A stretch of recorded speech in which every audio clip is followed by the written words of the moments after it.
السلام عليكم ورحمة الله وبركاته.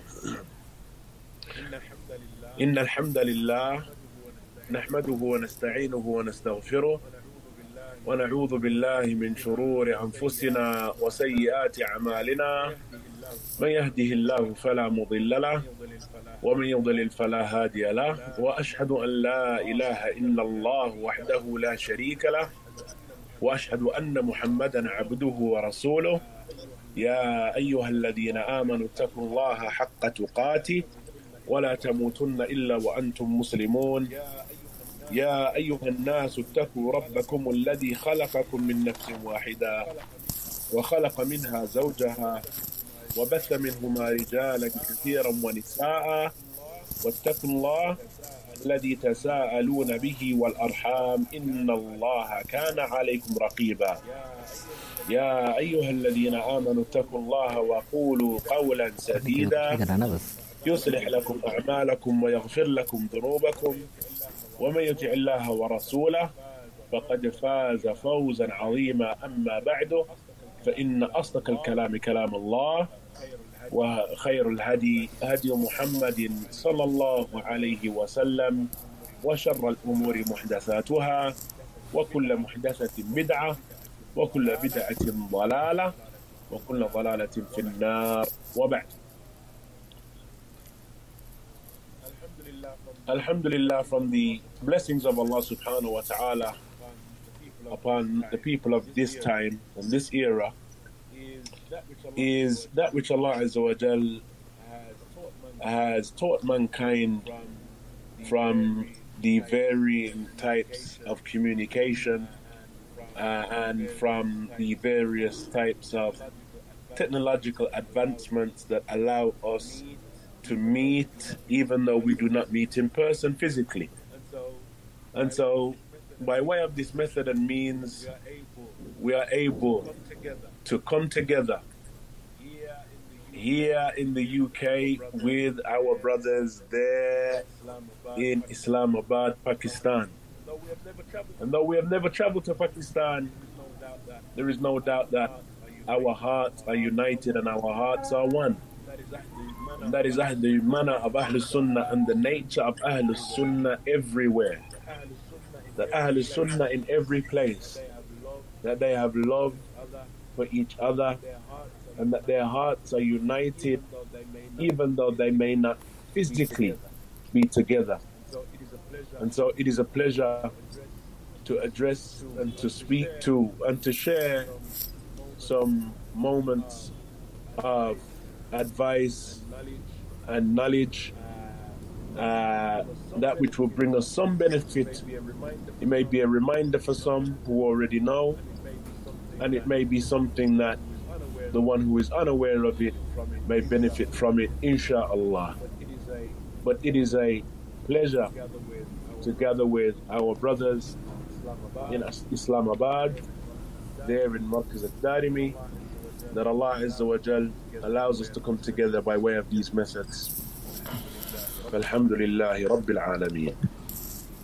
inshallah. शेख अबू हकीम हफ़िज़हुल्लाह को जो दर्स का मौजू दिया गया है वो ये है कि हम सुन्नत को किस तरह समझें। शेख ने खुतबतुल हाजा से आगाज़ किया, जिसमें अल्लाह सुब्हानहु व तआला की तारीफ़ और नबी सल्लल्लाहु अलैहि वसल्लम पर दुरूद व सलाम भेजा जाता है। उसके बाद शेख फरमाते हैं कि अल्हम्दुलिल्लाह, ये अल्लाह ताला की तरफ से नेमत है कि आज के इस दौर में जिसमें हम जी रहे हैं, ऐसे कम्युनिकेशन के ज़राए हैं, रब्ता करने के, ऐसी एडवांस टेक्नोलॉजी है कि जिसके ज़रिए से हम एक दूसरे से बआसानी रब्ता कर लेते हैं, चाहे दुनिया के किसी भी कोने में हों।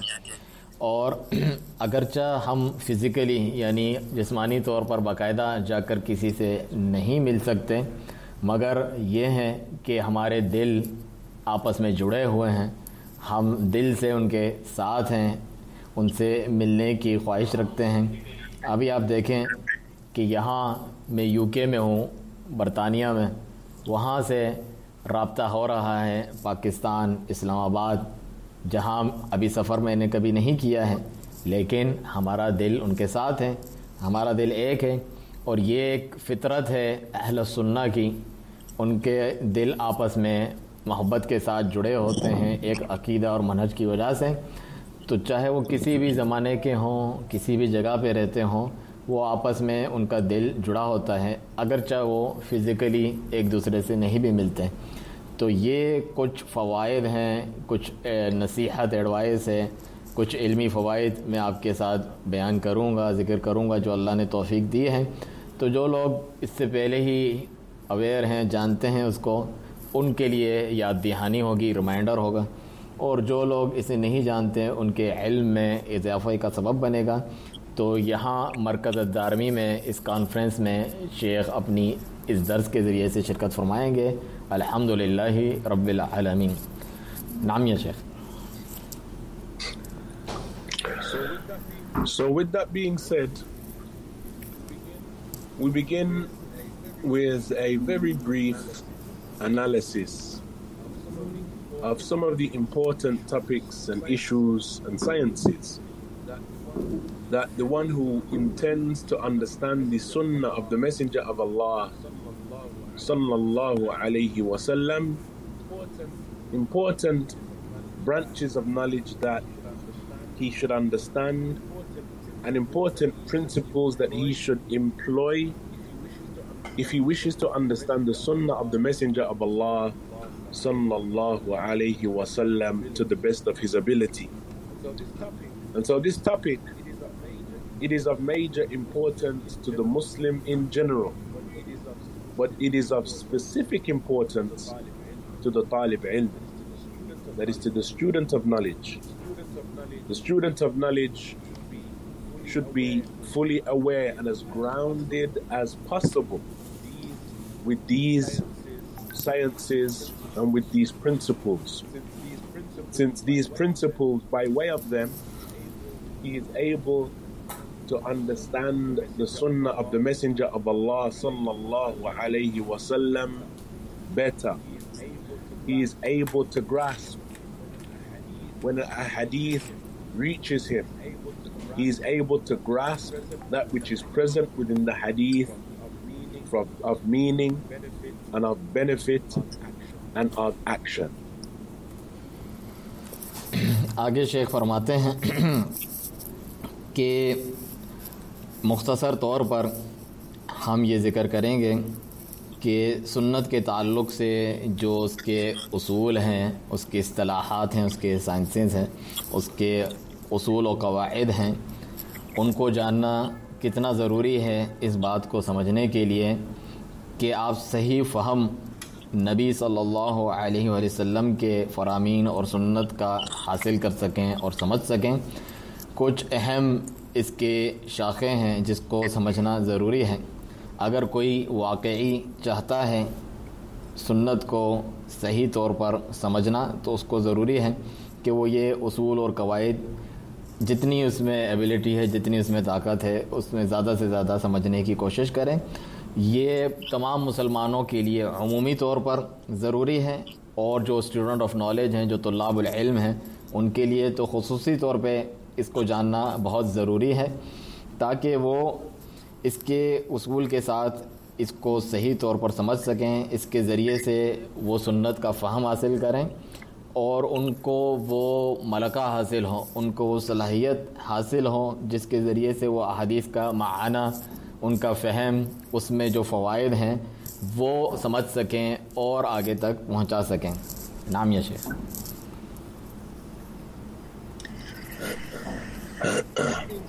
With that being said, then we look at the first of these most important principles, and these of course are some of the most important principles. There are other sciences that a sitting like our brief sitting today does not allow us to discuss, but we'll mention from the most important of them. The first of those principles, أيها الإخوة الكرام, is that which is related to gathering the Sunnah in any one subject matter and in any one topic. And this affair of gathering the Sunnah, the intent behind it is that the Talib ilm does his utmost best to gather the texts that have occurred in relation to one particular topic, and that he analyzes those texts collectively. That is, that he gathers the ahadith in one mawdu' or in one topic. And the people of knowledge, they mention a principle, and that is that جمع النصوص في معرفة العلم وإقامة الحجة بمنزلة نص واحد. That to gather the text in bringing about knowledge and establishing a proof, يعني in any one issue, is like looking at one text. And in that regard then, the basic understanding of this first principle is that when we approach a topic, to look at the topic and understand it, the first thing that we should try our best to do is to gather the texts that revolve around that topic. Yani, what are the ahadith that address this issue, the varying wordings, if we're able to gather them together, the various versions of a hadith, or the varying ahadith around this particular topic that have a connection to the topic. So we try to gather those ahadith together, and that is our first principle in understanding what is connected to that issue of the Sunnah. In that regard, we have the statement of the great Imam Yahya bin Ma'in. Yahya bin Ma'in, rahimahullah ta'ala, he said, لو لم نكتب الحديث من 30 وجها ما عقلنا. He said, if we do not write the hadith from 30 different wajh, and what is intended by the wajh is that which is related to the varying chains of narration. He said, if we do not gather it in 30 different manners or 30 different chains, then we haven't understood it. Similarly, we have the statement of Al-Imam Ahmad bin Hanbal, who mentioned, Al-Hadith إذا لم تجمع طرقه لم تفهمه. He said the hadith, if its turuq or its chains are not gathered, then you will not understand it. إذا لم تجمع طرقه لم تفهمه والحديث يفسر بعضه بعضا. He said that indeed the hadith, if you do not gather its chains, you will not understand it. For indeed the hadith, they explain themselves, and they explain each other. And that will bring clarity again to the fact that in many of the authorships of hadith, you may find that there is one topic, one hadith, and in one chapter, that hadith may be repeated some 10, 15 times in some books. And in some books you have the same riwayah repeated over and over again with very slight variations in wording, and you may find that in Sahih Muslim, for example, which was the method of Imam Muslim, that he would gather the ahadith related to one topic in one place. And so in some topics you'll find that he'll mention 4 or 5 different versions of a hadith, and the variations are very slight. And so one of the reasons they would do so would be to bring about this better, greater understanding of the Sunnah by gathering everything that is related to that hadith from the varying versions of the hadith before we approach looking at what these hadith indicate. And this is the virtue or the great station of the fiqh of Ahlul Hadith. The fiqh of Ahlul Hadith has superiority because of this principle. One of the reasons that it has superiority is because of this principle, that there may be a slight different wording, there may be a word that is present in one version that is not present in another, And this version or this wording brings complete clarity to an issue that the scholars they may be differing about. Now, شیخ حفظہ اللہ فرماتے ہیں پہلا اصول اس تعلق سے یہ ہیں، حالانکہ اس کے تعلق سے بہت زیادہ اصول ہیں، اس میں سے جو امپورٹنٹ ون ہے، جو زیادہ اہم ترین ہے، ہم اسے ذکر کریں گے کیونکہ یہ مختصر مجلس میں تمام اصول بیان نہیں کیا جا سکتے۔ تو جو پہلا اور اہم اصول ہے وہ ہے سنت کو جمع کرنا کسی ایک مسئلے پر، تمام سنت کو مختلف احادیث کے جو ورژنز ہیں، مختلف الفاظ ہیں، چین آف نریشن ہے، اس کی جو روایت ہیں، اس کے جو راوی ہیں، اس کی جو سند ہیں، اس سب کو جمع کرتے ہیں۔ تو ایک طالب علم جو ہے وہ سب کو جمع کرتا ہے ایک ٹاپک کے اوپر، اس کا جو ہے تجزیہ کرتا ہے، ان تمام کو کلیکٹیولی دیکھتا ہے تاکہ صحیح فہم اس کا سامنے آئے، صحیح طور پہ اس مسئلے کو سمجھ جائے۔ تو جمع النصوص جو کیا جاتا ہے، اسے علماء کہتے ہیں کہ نصوص کو جمع کرنا لمعرفت الحکم، کوئی شرعی حکم کی معرفت حاصل کرنے کے لیے، تاکہ صحیح مسئلہ اس سے اخذ کیا جا سکے، اور جو اس کا بیسک فہم ہے وہ معلوم ہو سکے، اور اس میں کسی قسم کی کوئی غلط فہمی کا شکار نہ ہو۔ تو کسی ایک مسئلے پر، ایک ٹاپک پر تمام ٹیکسٹ جتنے بھی روایتیں ہیں ان کو جمع کرنا، جو اس سے ریلیٹڈ بھی ہیں، جو اس کے ارد گرد گھومتی ہیں روایتیں، اس سے متعلقہ روایتیں ہیں، ان کو جمع کرتے ہیں، جن کے مختلف ورڈنگز ہو سکتی ہیں، مختلف الفاظ ہو سکتے ہیں، مختلف اس کے ورژنز ہو سکتے ہیں، اس کا متن تھوڑا بہت الفاظ کی تبدیلی کے ساتھ مختلف ہو سکتا ہے، جو سب آپس میں کنیکٹڈ ہوتے ہیں، ان کا آپس میں تعلق ہوتا ہے۔ تو اس تعلق سے امام یحییٰ بن معین رحمہ اللہ فرماتے ہیں کہ اگر ہم کسی حدیث یا روایت کو 30 ڈیفرنٹ یعنی 30 مختلف وجہ، مختلف طرق سے، مختلف زاویوں سے اور روایت سے جمع نہ کریں تو ما فہمنا، ہم اس کو نہیں سمجھ سکتے صحیح طور پہ جب تک ہم اس طرح جمع نہ کریں۔ اسی طرح امام احمد بن حنبل رحمہ اللہ فرماتے ہیں حدیث کے تعلق سے کہ اذا لم تجمع طرقہ لم تفہم، کہ اگر آپ ان کے مختلف طرق جو آتے ہیں اس کو جمع نہیں کریں گے تو آپ اس کو سمجھ ہی نہیں سکتے۔ والحدیث یفسر بعضہ بعضا، اور حدیث جو ہے ایک دوسرے کی تفسیر کرتی ہیں، ایک حدیث کے مختلف الفاظ بھی اور کوئی دوسری حدیث بھی اس کی تفسیر کرتی ہیں۔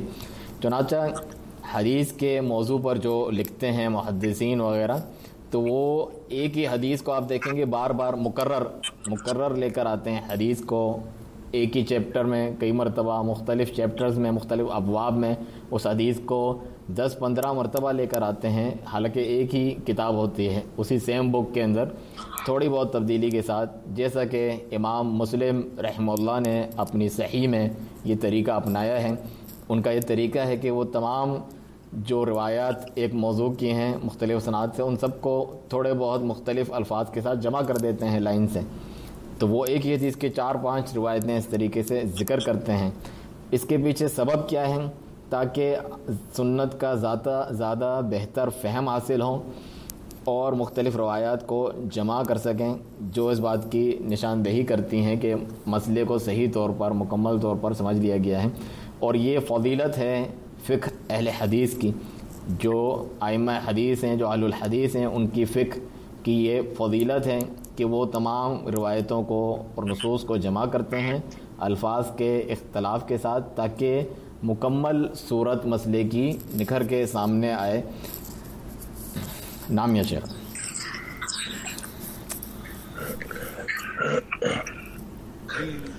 The second principle that is connected to the first is that which is related to understanding the language of the hadith, and that is a mawdu' or a topic that is known as ma'rifatu gharib al-hadith.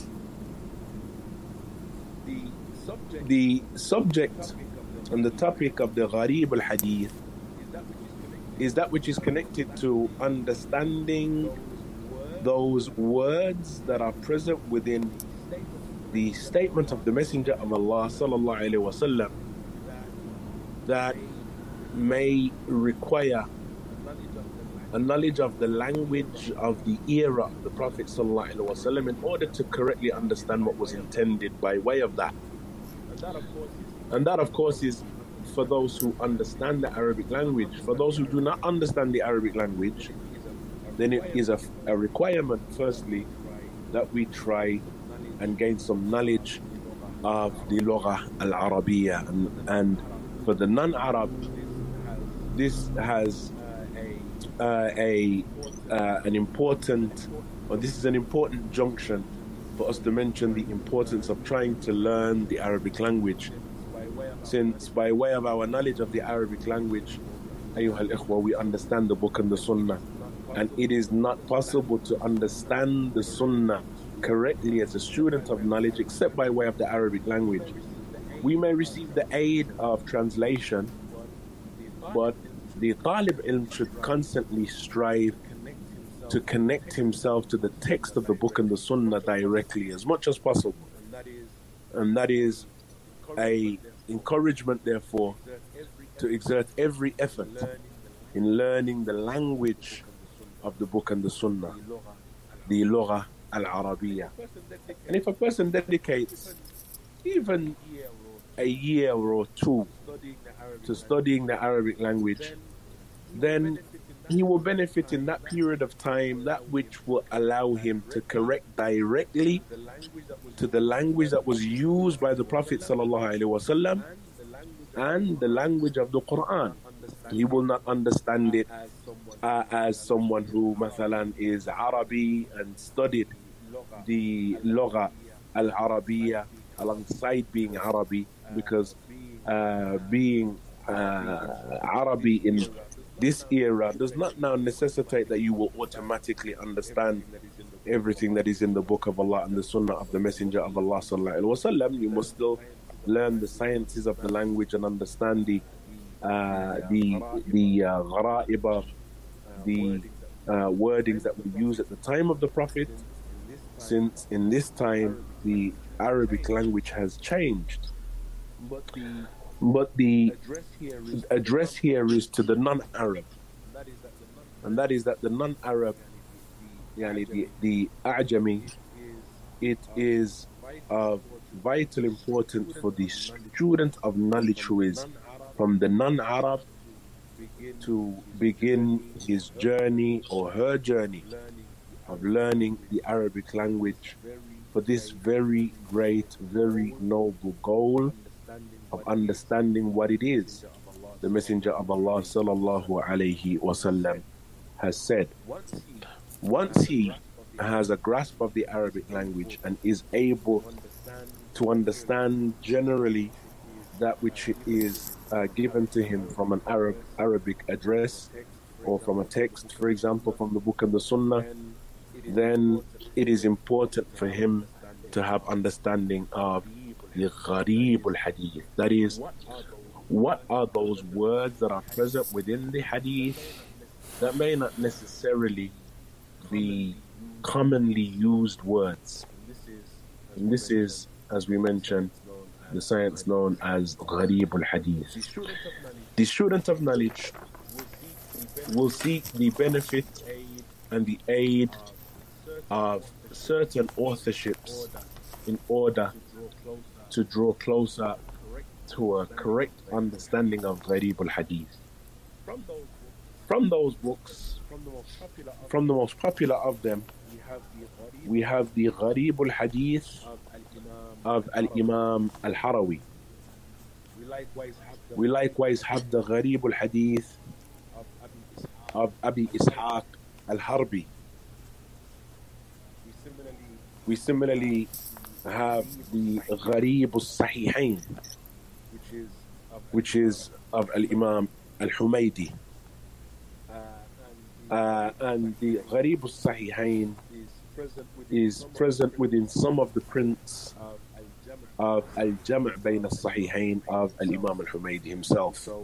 And so when he gathered between the Sahihain, Sahih Bukhari, Sahih Muslim, he added that which is connected to some of the words that are strange within some ahadith and an explanation of those words.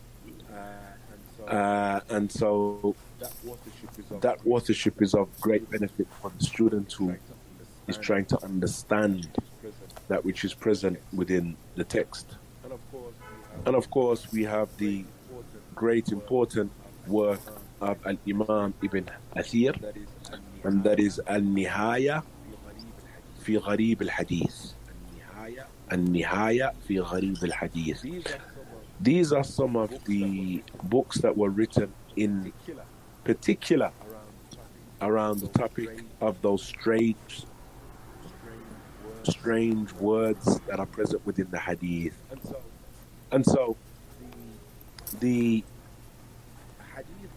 hadith, once it is gathered with its varying versions, the second thing that he does is he looks at the language of the hadith. What is it the hadith is actually saying? And this is where this second principle comes into play. Now, شیخ حفیظ آگے بات ذکر کرتے ہیں اور دوسرا point یہاں پر ذکر کرتے ہیں اس فہم کو حاصل کرنے کے لیے جو ضروری ہے کہ حدیث کی جو لینگویج ہے، اس کی جو لغت ہے، اس کی معرفت حاصل ہونی چاہیے، جس کو معرفت و غریب الحدیث کہتے ہیں۔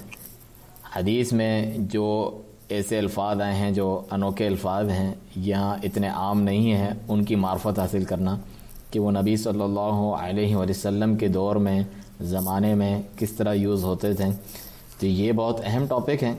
ان ورڈز کو، ان الفاظ کو سمجھنے کے لیے جو حدیث میں استعمال ہوتے ہیں، کیونکہ وہ رسول اللہ صلی اللہ علیہ وسلم کے دور میں جو عربی استعمال ہوتی تھی، اسے کس معنی عرف میں جو ہے عرف میں لیا جاتا ہے، اس کو سمجھنا ضروری ہے حدیث کی مراد سمجھنے کے لیے۔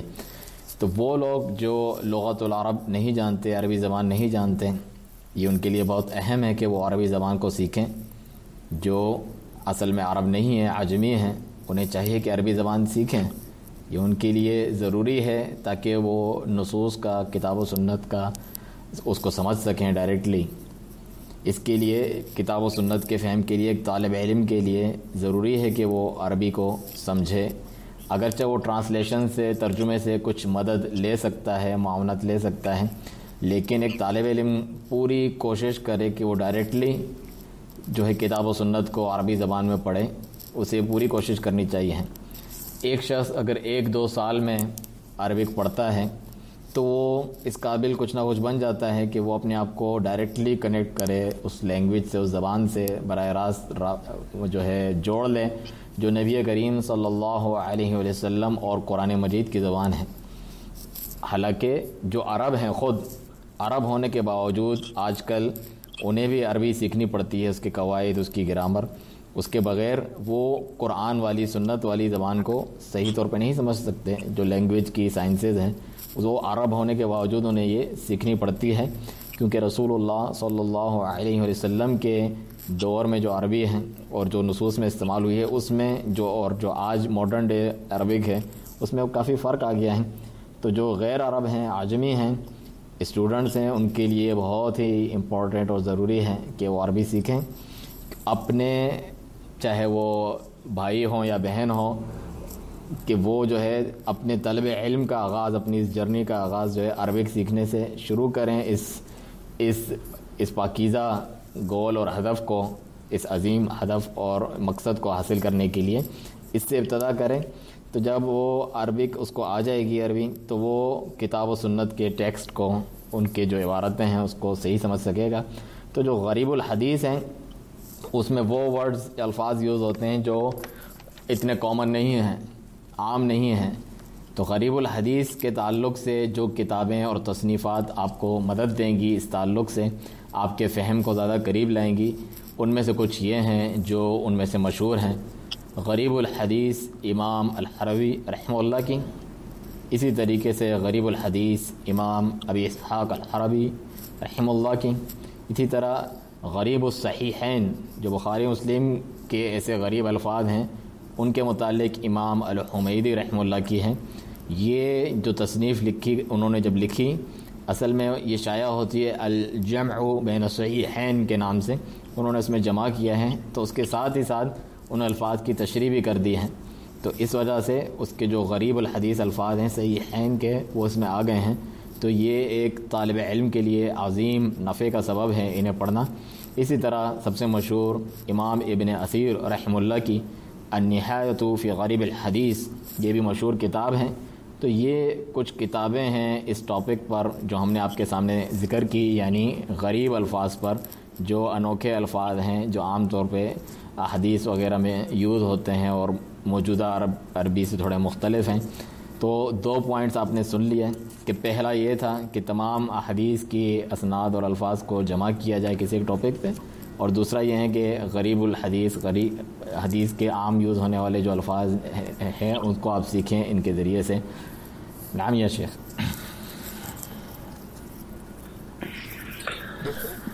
The third principle that we'll discuss in this sitting is one that is, of course, connected to our methodology and our manhaj. And that is, after gathering those ahadith and after looking at the language of the hadith and understanding what the Prophet ﷺ actually said, our third approach is to understand the hadith in accordance with the fahm and in accordance with the understanding of the Sahaba radiyallahu anhum ajma'een. And that, of course, is our Salafiyya. Our methodology, our manhaj al-Salafiyya, our manhaj al-Salafi, it revolves around understanding the Kitab and the Sunnah, whether in the affairs of Aqidah or in the affairs of fiqh or in the affairs of mu'amalat and dealings and transactions, in accordance with the fahm and the understanding and the implementation of the Salaf of this ummah, the Sahaba, the Tabi'een, the Atba' al-Tabi'een. And that, of course, is the approach that we have, or the third principle, or the third issue that we wish to mention here when looking at an issue from the issues connected to the Sunnah, that our first approach will be and must be, after understanding what the hadith actually says and what it indicates, then what was it that the Sahaba, that the Tabi'een, that the Atba' Tabi'een, what did they understand from the hadith? And so this affair of approaching the fahm al-Salaf and the understanding of the Salaf is one that is elementary to our Salafi methodology. Where if it is the affair of, or an affair of Aqidah, then there is no doubt that we approach the books of the Salaf to extrapolate our belief and our fundamental principles. If it is an affair of fiqh, likewise, the approach is no different. And that is that we understand the issue in light of what the Sahaba understood first and foremost. And that is, before we approach any of the madahib or the schools of thought, it is imperative that we understand what the companions held in relation to the hadith, if we are able, and what the Tabi'een understood, if we are able, and what the Atba' al-Tabi'een understood, if we are able. Since Allah Azza wa Jal has mentioned, وَمَنْ يُشَاقِقَ الرَّسُولَ مِنْ بَعْدِ مَا تَبَيَّنَ لَهُ الْهُدَى وَيَتَّبِعْ غَيْرَ سَبِيلِ الْمُؤْمِنِينَ نُوَلِّهِ مَا تَوَلَّى وَنُصْلِهِ جَهَنَّمَ وَسَاءَتْ مَصِيرًا. Allah mentions, whoever contends with the messenger after the guidance has come to him and follows a path other than the path of the believers. And here, as Ibn Abi Jamra and others have mentioned, the believers in the verse were the companions, that we will leave him in the path that he has chosen for himself, and we will burn him in Jahannam, and what an evil destination. And Allah Azza wa Jal has likewise mentioned, فَإِنْ آمَنُوا بِمِثْلِ مَا آمَنْتُمْ بِهِ فَقَدْ اهْتَدَوْا. if they believe in the likes of that which you believe in, then they are guided. But there is a benefit that is present within the language of this verse. Allah Azza wa Jal did not say, فَإِنْ آمَنُوا بِمِثْلِ مَا آمَنْتَ بِهِ, in which case the dhamir or the pronoun would be a singular pronoun addressing the Prophet ﷺ specifically. But here Allah Azza wa Jal said, فَإِنْ آمَنُوا بِمِثْلِ مَا آمَنْتُمْ بِهِ. If they believe in the likes of that which you hear. Tum is the dhamirul jama'. It is a plural pronoun, and it is used to address that which is more than two individuals, and it is used to address a group. And so here Allah Azza wa Jal addresses that which is connected to the Prophet ﷺ and those who were with him from the companions of the Messenger of Allah ﷺ. And he says that if they believe in that which you all believe in, then they will be guided. But if they turn away, then they will be at difference. They will be split. And this is what we see with the varying groups and parties that oppose and turn their backs upon the Sunnah of the Messenger of Allah ﷺ and understanding of the Sahaba. And so once we've gathered our hadith and we have understood the wording of the hadith, then we try and understand what the companions, how they acted upon the hadith. Of course, in the issues of Aqidah, we are familiar with the books that gather the statements of the Salaf, يعني شرح أصول اعتقاد أهل السنة والجماعة بإمام اللالكائي, the likes of الشريعة of الإمام الآجري, the likes of السنة of Imam Khalal, the likes of السنة of Imam Abdullah bin Ahmad, the likes of Kitab al-Azama, the likes of the many books, أيها الإخوة, Al-Hujjah fi Bayan al-Mahajjah, many books that gather the statements of the companions, the Sahaba, the Tabi'een and the Atba' Tabi'een in Aqidah. But if the issue is an issue of fiqh, then there are authorships, there are other authorships that we approach to attempt to gather the statements of the Salaf in relation to an issue of fiqh. And this is important, ikhwan, that we make a difference between the issues of Aqidah and Manhaj and the issues of fiqh. So how did they act upon this issue of fiqh in particular? So we gather the hadith, we understand the hadith, now we look at what they did. And some of the most important and vast sources for gathering the statements or the actions of the companions in relation to the issues of fiqh are well known. From them, we have the Musannaf of Abdul Razzaq al-San'ani. From them, we have the Musannaf of Ibn Abi Shayba. From them, we have the Sunan of Imam al-Darimi. From them, we have the Sunan al-Kubra and the Sughra, for that matter, of Imam al-Bayhaqi. From them, we have the Sunan of Sa'id ibn Mansur. And likewise, another important source, Al-Awsat of Imam al-Mundiri. These books gather the positions that were held by the companions in the issues of fiqh. And so they'll gather the narrations of the Prophet ﷺ, and then they will mention that which has been attributed to the companions of the Prophet ﷺ in relation to that issue. And so these books, ikhwan, are of major importance for the student of knowledge in order to understand the Sunnah in accordance with the faham of the Salaf. Sheikh हाफिज़हुल्लाह आगे फरमाते हैं, जो तीसरा उसूल है सुन्नत के फ़हम के ताल्लुक़ से, और वो बहुत अहम है और वो हमारे मनहज से मुताल्लिक़ है। جو سلفی منہج ہے ہمارا، اس سے متعلق یہ اہم ترین اصول ہے، وہ یہ ہیں کہ حدیث کو ہم فہم صحابہ کے مطابق سمجھتے ہیں اور سمجھنا چاہیے. یہی تو ہمارا سلفی منہج ہے.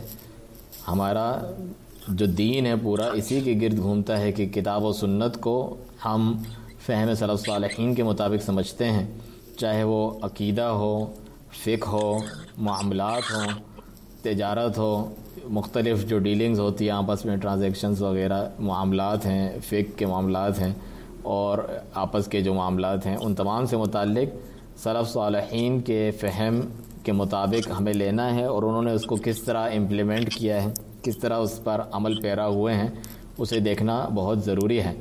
تو سب سے پہلے ہم دیکھتے ہیں کہ حدیث خود کیا کہتی ہے، حدیث کے الفاظ. پھر ہم دیکھتے ہیں کہ صحابہ، تابعین، اتباع التابعین یعنی تبع تابعین جو ان کے شاگرد تھے، انہوں نے اسے کس طرح سمجھا ہے. چنانچہ فہم السلف لازمی ہے اور بنیادی ہے سلفی منہج میں. چاہے عقیدہ ہو تو سلف کتاب و سنت سے عقیدہ اخذ کرتے تھے، اور سلف صالحین نے اس بارے میں کتابیں مرتب کی ہیں عقیدے کی جو جانی پہچانی ہیں. اور اگر فقہ کا معاملہ ہو تو اس میں بھی کوئی فرق نہیں، وہ بھی کتاب و سنت کے مطابق سلف نے کتابیں لکھی ہیں، ہم اس سے لیتے ہیں. تو صحابہ کرام رضی اللہ عنہم کی جو فہم ہے، ان کی جو فقہ ہے، ہم مذاہب سے پہلے اور مکتبہ فکر جو مختلف ہیں ان مذاہب سے پہلے صحابہ کا فہم دیکھتے ہیں کہ انہوں نے کس طریقے سے اس کو لیا ہے، اگر ممکن ہو ہمارے لیے پوری کوشش کرتے ہیں. پھر ہم دیکھتے ہیں تابعین نے کس طرح لیا ہے، پوری کوشش کرتے ہیں اسے لیں، اسے سمجھیں. اور تبع تابعین نے جو ان کے بعد آئے انہوں نے کس طرح لیا ہے، انہوں نے کس طرح سمجھا ہے، ہم پوری کوشش کرتے ہیں کہ وہاں سے ممکن ہو تو لیتے ہیں. کیونکہ اللہ تعالیٰ کا فرمان ہے وَمَن يُشَاقِقِ الرَّسُولَ مِن بَعْدِ مَا تَبَيَّنَ لَهُ الْهُدَى وَيَتَّبِعْ غَيْرَ سَبِيلِ الْمُؤْمِنِينَ نُوَلِّهِ مَا تَوَلَّى وَنُصْلِهِ جَهَنَّمَ وَسَاءَتْ مَصِيرًا. جو کوئی مخالفت کرے رسول کی ہدایت واضح ہو جانے کے بعد اور سبیل المؤمنین مومنوں کی راہ چھوڑ کر کسی اور راہ پہ چلے. ابن ابی جمرہ رحمہ اللہ وغیرہ سے یہ چیز ثابت ہے کہ سبیل المؤمنین، المؤمنین سے مراد یہاں پر صحابہ کرام ہیں. تو نولیہ ما تولیٰ، جہاں وہ جانا چاہتا ہے ہم اسے پھیر دیتے ہیں اور جہنم میں پہنچائیں گے، وہ کتنی ہی بری لوٹنے کی جگہ ہے. اسی طرح فرمان باری تعالی ہے فَإِنْ آمَنُوا بِمِثْلِ مَا آمَنْتُمْ بِهِ فَقَدْ اهْتَدَوْا وَإِنْ تَوَلَّوْا فَإِنَّمَا هُمْ فِي شِقَاقٍ، کہ اگر یہ لوگ ایمان لے کر آتے ہیں بِمِثْلِ مَا آمَنْتُمْ، جس طرح تم لوگ ایمان لے کر آئے ہو. آپ ذرا اس آیت کے جو الفاظ ہیں، ادھر جو زبان استعمال ہوئی ہے اس کو آپ اس پہ غور کریں کہ یہاں پر سنگولر کا ایک واحد کا صیغہ اور اس کی ضمیر جو ہوتی ہے پروناؤن وہ استعمال نہیں ہوا ہے. فَإِنْ آمَنُوا بِمِثْلِ مَا آمَنْتَ نہیں کہا، جو صرف رسول اللہ صلی اللہ علیہ وسلم کے لیے استعمال ہوتا ہے کہ جس طرح آپ ایمان لائے ہیں اس طرح یہ لوگ ایمان لائے ہیں، بلکہ بِمِثْلِ مَا آمَنْتُم یہاں پر جمع کا ضمیر اور صیغہ استعمال ہوا ہے، یعنی صحابہ کرام اس سے مراد ہیں کہ جس طرح وہ لوگ ایمان لے کر آئے ہیں. اور جمع جو ہے دو یا دو سے زیادہ کے لیے عربی میں استعمال ہوتی ہے، تو یہ لوگ ہدایت پر ہیں. وَإِن تَوَلَّوْا فَإِنَّمَا هُمْ فِي شِقَاقٍ، اگر وہ نہیں مانتے، اس کے مطابق اپنا عقیدہ نہیں مناتے، صحابہ کی طرح ایمان کا یہاں ذکر ہے، تو پھر وہ لوگ اختلاف میں ہیں اور پھوٹ کا شکار ہیں. اور آج کی دور میں آپ دیکھ سکتے ہیں مختلف گروپس ہیں، مختلف جماعتیں ہیں، مختلف فرقے ہیں. اس کا یہی سبب ہے کہ وہ صحابہ کرام کے عقیدے کو نہیں اپناتے. تو ہم دیکھتے ہیں کہ صحابہ کرام نے کس طرح عمل کیا عقیدے میں. ہم عقیدے کی کتب لیتے ہیں جیسا کہ شرح اصول اعتقاد اہل السنہ والحدیث، شرح اصول اعتقاد اہل السنہ، یہ امام اللالکائی رحمہ اللہ کی کتاب ہے. اسی طرح شریعہ امام الآجری رحمہ اللہ کی کتاب، السنہ امام خلال کی، اسی طرح السنہ عبداللہ بن امام احمد بن حنبل کی، اور کتاب العظمہ اسی طریقے سے الحجہ فی بیان المحجہ، اور بہت ساری کتابیں ہیں عقیدے کے تعلق سے، عقیدہ اہل السنہ والجماعہ کے تعلق سے. اب ہم فقہ کی طرف آتے ہیں. جو فقہ کی کتابیں ہیں اس میں دوسری تصانیف ہیں، اور ہم جو ہے اپنے سلفی منہج کے مطابق عقیدے اور فقہ میں یہ فرق کرتے ہیں. تو ہم حدیث جمع کرتے ہیں مختلف جو ابھی ہم نے ذکر کیا اور اس کو صحیح طور پر سمجھتے ہیں جس طرح سلف نے کیا ہے. تو ہم دیکھیں گے کہ صحابہ کرام رضی اللہ عنہم نے ان احادیث کو کس طرح لیا، ان کے اعمال دیکھیں گے، ان کے مواقف دیکھیں گے ہم صحابہ کرام کے، تو وہ ہمیں کہاں ملیں گے؟ اس متعلق بھی تصانیف سلف صالحین کی موجود ہیں، جن میں سے کچھ یہ ہیں: مصنف عبد الرزاق الصنعانی، جو مصنف عبد الرزاق کے نام سے مشہور ہے، جانی جاتی ہے. اسی طرح مصنف امام ابن ابی شیبہ رحمہ اللہ کی ہیں.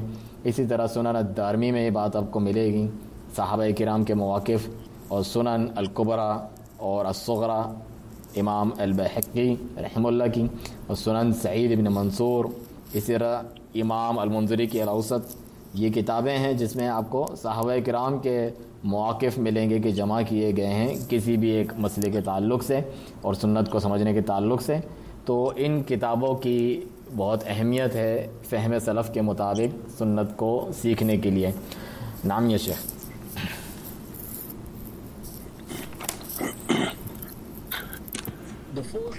The fourth issue, which is another important issue in understanding the Sunnah of the Messenger of Allah sallallahu alaihi wasallam, is that of a return to the books of Shuruh al-Hadith. That is the books that explain the ahadith of the Messenger of Allah sallallahu alaihi wasallam. And these are ordinarily authored around the explanation of a particular book of hadith. And so you have the explanation of Sahih Bukhari, the explanation of Sahih Muslim, explanation of Sunnah Abi Dawood, and so on. These are kutub of one were authored by ai and by great imams who were well known for their vast knowledge, for being mountains of knowledge themselves in hadith. And so many of the processes that are required in understanding the ahadith, some of which we've already mentioned and some we will go on to mention, have been gathered in one place by this imam around each and every hadith. Some of those explanations may be basic, and some of them may be extensive, as you'll find in many of the explanations of Al-Hafidh ibn Hajar, for example. And sometimes the explanation is intended to be a brief explanation of what is present within the hadith and not an extensive one. Like مثلا التيسير of al-Manawi, the explanation of Jami' al-Saghir of Imam al-Suyuti. So these books are books that have in them much of that which we have mentioned previously and what we will go on to mention briefly. Within these books we have explanation of the gharib.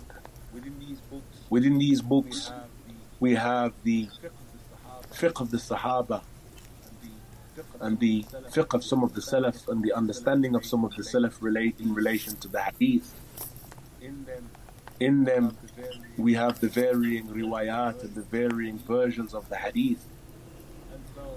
And so the books of shuruh, the books of the explanation of hadith, have a good premise for looking at furthering one's research in a particular hadith and what the hadith indicates. And so in relation to these books, then from the most popular of them and one of the most extensive and in essence an excellent work, and that is the Fath al-Bari of Al-Imam Al-Hafidh ibn Hajar Al-Asqalani, the explanation of Sahih Bukhari. It is one of the most extensive of the books of explanation and is a extreme gem in among the books of explanation of hadith. And you will find oftentimes that if the hadith that is in question has been discussed by Al-Hafidh ibn Hajar, then the only thing that the other authorships do is add a benefit here that was not mentioned by him, add a riwayah there that may not have been mentioned by him, but he does an excellent job in explaining the hadith and in bringing in one place many of the different issues connected to the hadith, from its wordings, its versions, the language of the hadith, the statements of some of the scholars of hadith about the riwayah and about the chain of narration. And in one place you have much from benefit that you can there and after springboard from the explanation of Hafiz ibn Hajar into other branches and sciences of hadith. We likewise have in relation to Sahih Muslim the explanation of Al-Imam al-Nawawi of Sahih Muslim, which is known as Al-Minhaj, in the explanation of Sahih Muslim Ibn Hajjaj. In relation to Sunan Abi Dawood, we have, for example, the Sharh of Azim al-Abadi. Imam Azim al-Abadi gathered in one work the explanation of the ahadith in Sunan Abi Dawood, and the explanation he titled Awn al-Ma'bud, in the explanation of Sunan Abi Dawood. We likewise, in relation to Sunan al-Tirmidhi, have the great work of Al-Imam al-Mubarak Furi, Tuhfat al-Ahwazi, which is the explanation of Al-Imam al-Tirmidhi, or of Sunan al-Tirmidhi. In relation to Sunan al-Nasa'i, we have some brief explanations of Sunan al-Nasa'i, of al-Suyuti, likewise the Hashia of Imam al-Sindi, and with Sunan Ibn Majah we have the Hashia of Imam al-Sindi. These are generally the go-to books of the explanation of the Kutub al-Sitta, but there are many explanations of those books that this brief sitting does not allow us to enter into discussing. But the important thing to understand is that one returns back to these books to look at what these great Imams said about these ahadith, and we use this as a principle or as a premise to look at other sciences that were mentioned by the Imam when he explained that hadith. Now,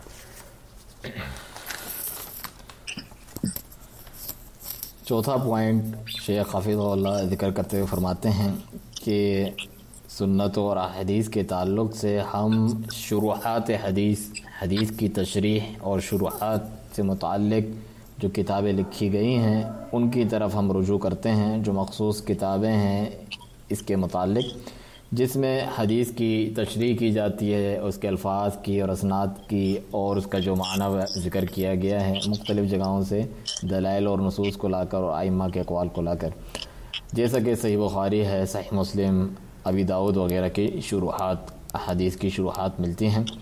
तो आइम्मा किराम रहमतुल्लाह अलैहिम ने ये शुरूहात लिखी हैं, जो ऐसे आइम्मा हैं जो अपने इल्म में एक पहाड़ थे, जो सारे ज़माने में मशहूर थे, जाने माने आइम्मा किराम मुहद्दिसीन गुज़रे हैं जिन्होंने इन अहदीस की कुतुब की शुरूहात लिखी हैं। कुछ हमने ज़िक्र किए हैं, कुछ मज़ीद ज़िक्र करेंगे। तो ये जो शुरूहात हैं इनमें से कुछ बहुत तवील हैं और तफसीली और जामे हैं, और कुछ मुख्तसर हैं जिसमें इख्तसार के साथ उसके मानी वगैरह ज़िक्र किए गए हैं, और कुछ मखसूस मौज़ूआत पर हदीस को जमा करके उनकी शुरूहात करते हैं। तो जैसा कि मुख्तसर तैसीर अलमानावी की है, जो कि जामे सग़ीर लिस्यूती पर लिखी गई है। इन कुतुब में क्या होता है, शुरूआत में गरीबुल हदीस पे बात होती है, फ़िक़ह सहाबा भी उसमें ज़िक्र होती है, सलफ़ सालिहीन का फ़हम और उनके अक़वाल भी होते हैं। इसी तरह मुख्तलिफ़ रवायात के अल्फाज को जमा किया गया होता है और उससे मुताल्लिक़ा अहादीस भी दलाइल के तौर पे ज़िक्र की गई होती हैं। तो जो अपनी کوئی ایکسٹینسو ریسرچ کرنا چاہتا ہے، مزید تفصیلی کسی حدیث سے متعلق ریسرچ اور تحقیق کرنا چاہتا ہے، تو وہ ان شروحات حدیث کو پڑھنے سے اسے بہت فائدہ ہوتا ہے، اور اس کے لیے ضروری ہے جو اس ایڈوانس معاملے میں آگے جانا چاہتا ہے تو اس کے لیے بہت یہ چیز ضروری ہے اور فائدہ دیتی ہے۔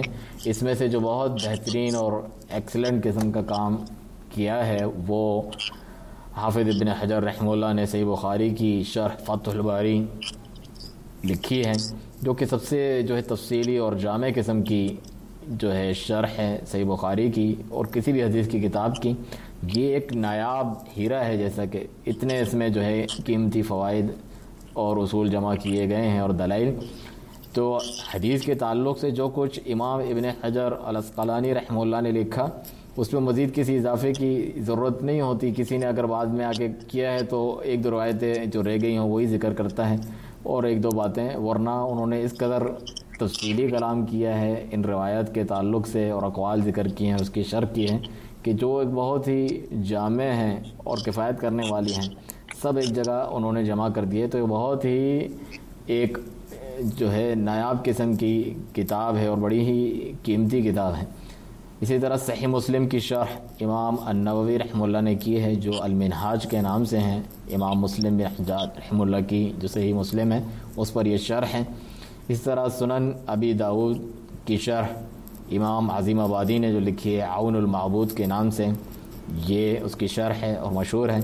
اور سنن الترمذی یا جامع الترمذی جو ہے اس کی شرح امام مبارک پوری عبد الرحمن مبارک پوری رحمہ اللہ نے لکھی ہے، جو کہ تحفۃ الاحوذی کے نام سے مشہور ہیں۔ اسی طرح سنن النسائی کی مختصر شرح ہے سیوطی کی، اسی طرح حاشیے ہیں امام السندی کے، ابن ماجہ پر بھی جو ہے حاشیے ہیں امام السندی رحمہ اللہ کے۔ تو یہ عام طور پہ شروحات ہیں کتب ستہ کی جن کی جانب رجوع کیا جاتا ہے، فوراً جن کا نام آتا ہے ان کی کتابوں کی شروحات کے ساتھ۔ اس کے علاوہ بھی بہت سی کتابیں شروحات پر لکھی گئی ہیں حدیث کے، جو اس مختصر مجلس میں ممکن نہیں ہے ان تمام کو ذکر کرنا۔ تو ان عظیم ائمہ کرام نے یہ جو ہے جمع کیا ہے اور اس کے ذریعے سے ہمیں فائدہ پہنچایا ہے کہ وہ کیا کچھ حدیث کے متعلق دیکھتے تھے اور ہمیں سمجھنے میں یہ فائدہ دیتی ہے اور یہ ضروری ہے۔ نام یہ شیخ۔ With the last of the principles that we will mention them briefly as we're approaching time for Salah here. The principle, or the next principle that we'll look at is related to a scenario that the student of knowledge may come across when he looks into the meaning of a hadith, and he may find when he looks into the meaning of a hadith that there is another hadith that would apparently contradict the hadith that he's looking at. And so here now he has a situation where one hadith seems to be indicating one thing and another is apparently indicating something else. And the issue as it relates to those hadith is that the hadith need to be understood. How do we understand them? How do we bring them together? The affair of understanding those ahadith would return back to a number of great works that were authored around this topic, which is known with the scholars of hadith as ilm mushkil al-hadith or mukhtalaf al-hadith.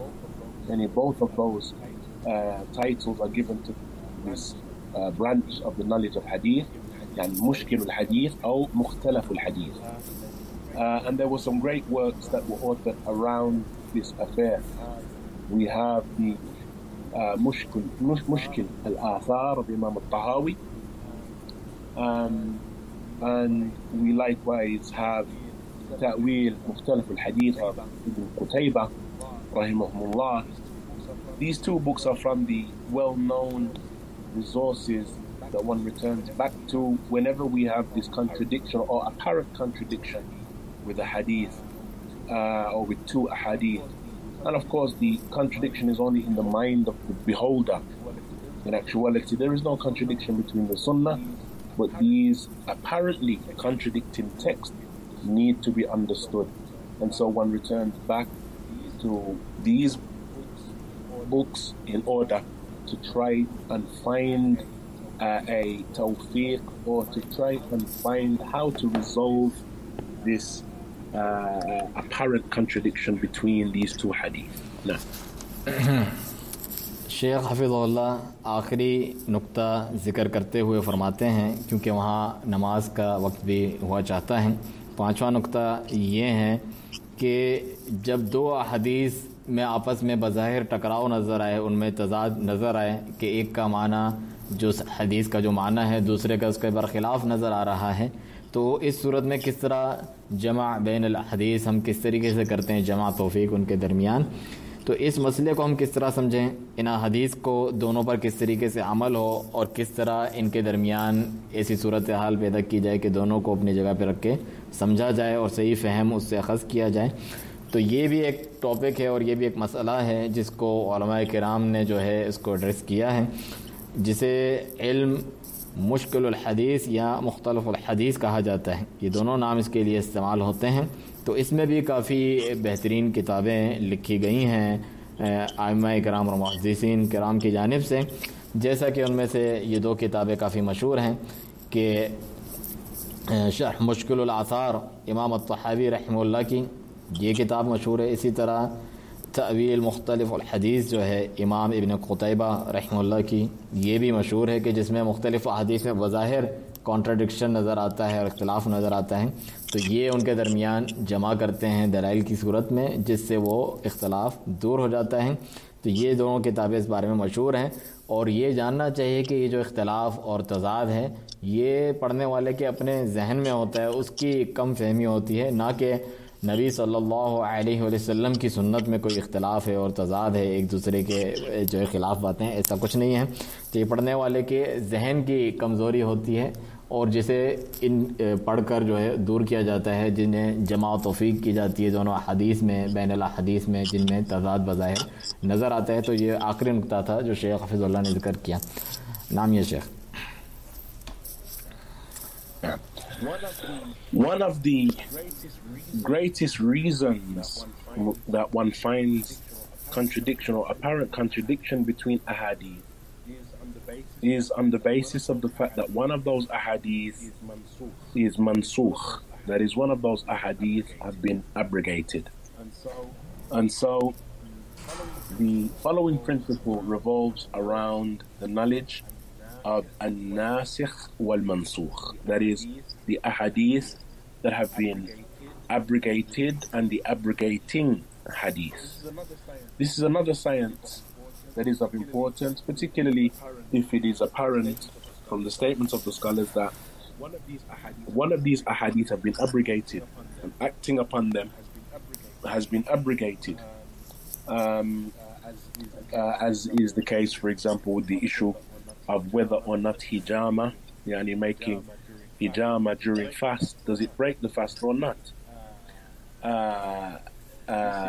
This is a hadith, or this is an issue that occurs, the apparent something from apparent contradiction between the ahadith. One text would appear that the one who, as the Prophet ﷺ, he mentioned aftar al-hajim, yani hajim wal-mahjum, that the one who makes the hijama, the one who does the hijama has broke his fast, and the one who has the hijama done upon him has likewise broke his fast.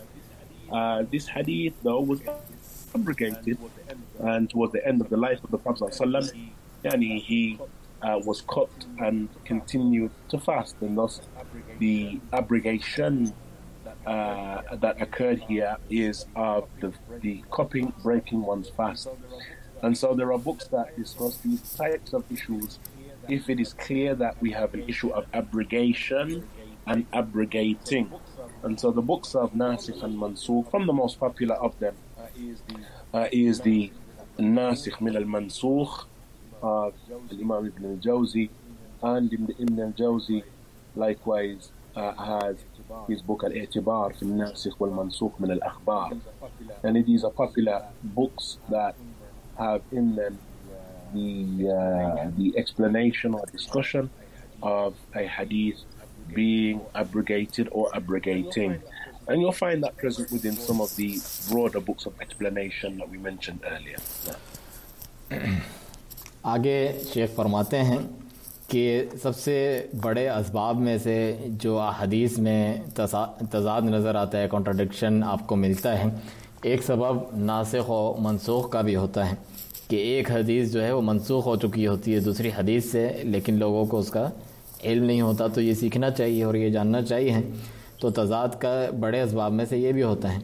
तो हदीस मनसूख भी हो सकती है, ये अहम तरीन सबब है। दो हदीस में अगर आपको वाज़ेह फ़र्क नज़र आ रहा है, वो एक दूसरे के मुखालिफ हैं, तो नासिख व मनसूख का इल्म ज़रूरी है। ये एक अलग बाकायदा जो है इल्म है और साइंस है।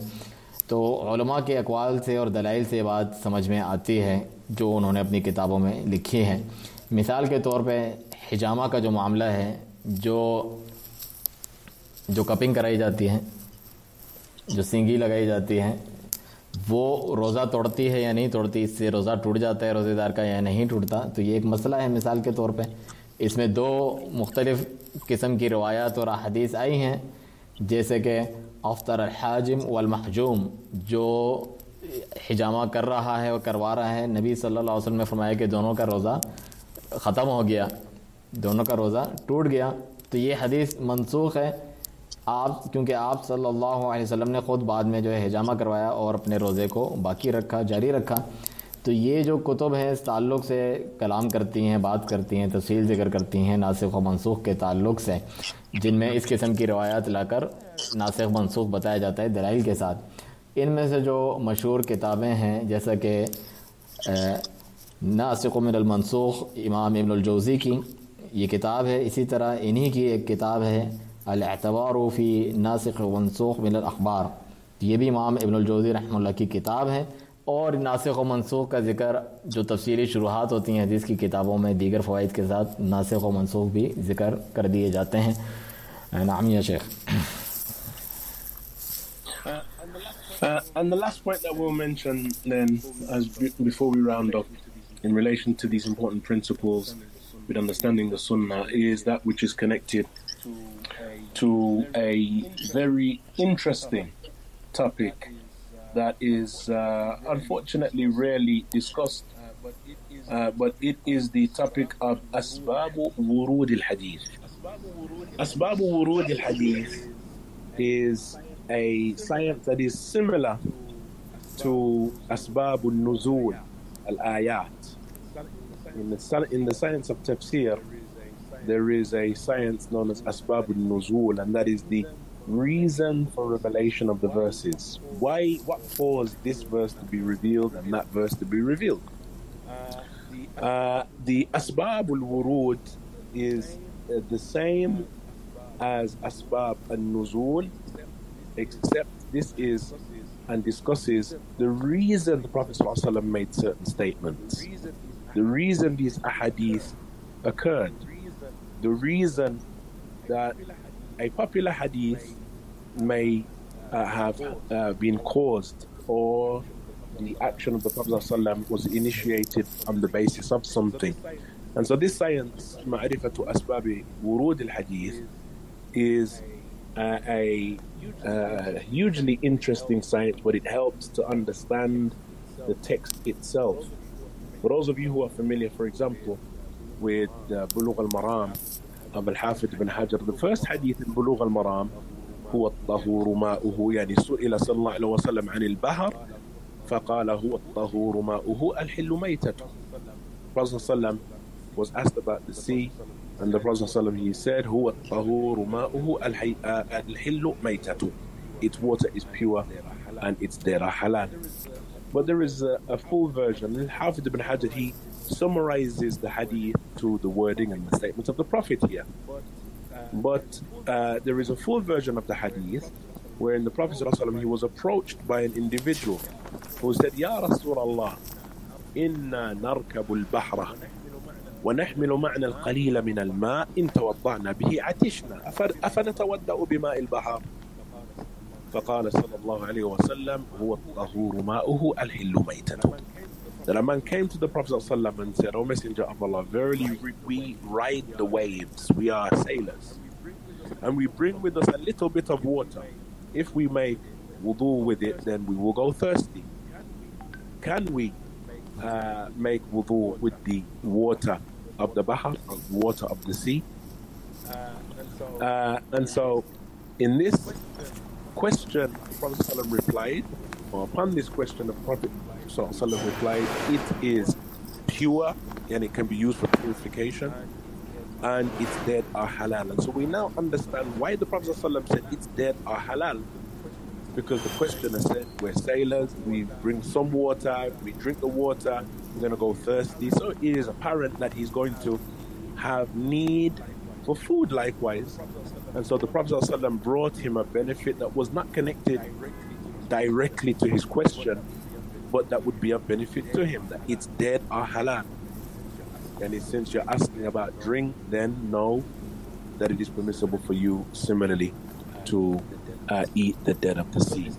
And so this science then of wurud al-hadith, the reason the ahadith were mentioned, is an important one, and perhaps one of the most extensive of the books in relation to the affair, which is a relatively difficult book to find, is the book of Ibn Hamza al-Dimishqi, which is known as Al-Bayan والتعريف في أسباب ورود الحديث الشريف.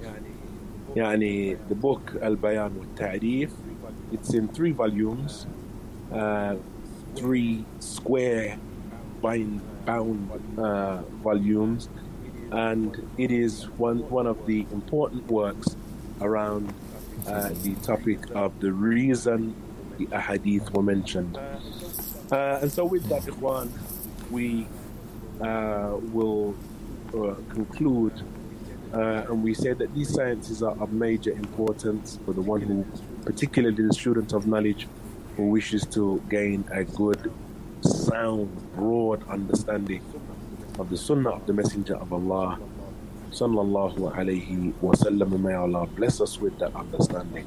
نسأل الله سبحانه وتعالى يوفقنا وإياكم لما يحبه ويرضاه، وصلى الله وسلم وبارك على نبينا محمد، وآخر دعوانا أن الحمد لله رب العالمين. جزاكم الله خيرا يا شيخ. السلام عليكم. السلام ورحمة الله وبركاته. الله حياكم الله. استأذنكم. الله بارك الله. السلام. شیخ حافظ اللہ آخر میں جاتے جاتے ایک اور مفید فائدہ اور نقطہ ذکر کرتے ہیں کہ یہ ایک انٹرسٹڈ اور دلچسپ موضوع ہے، اور بہت جو ہے شاذ و نادر اس کے بارے میں کلام کرتے ہیں، اس بارے میں جو ہے تصانیف بھی اتنی نہیں ہیں، لیکن یہ کنیکٹڈ ہے اس سے، اور وہ ہے اسباب ورود الحدیث، یعنی کسی حدیث کے جو ہے وہ کیوں جو ہے وجود میں آئی حدیث، نبی صلی اللہ علیہ وسلم کا فرمان یا کوئی عمل جو ہوا اس کا کیا سبب تھا اس کے وارد ہونے کا. تو یہ بھی ایک علم ہے حدیث سے اور سنت کے فہم کے تعلق سے. یہ بالکل اسی طریقے سے جس طرح اسباب نزول الآیات، نزول قرآن کے جو اسباب ہوتے ہیں کہ قرآن کی فلاں آیت اس وجہ سے نازل ہوئی، یہ واقعہ رونما ہوا تھا، یہ تفسیر کے معاملے میں ذکر کیا جاتا ہے، جبکہ حدیث کے معاملے میں اسباب ورود الحدیث ہوتا ہے.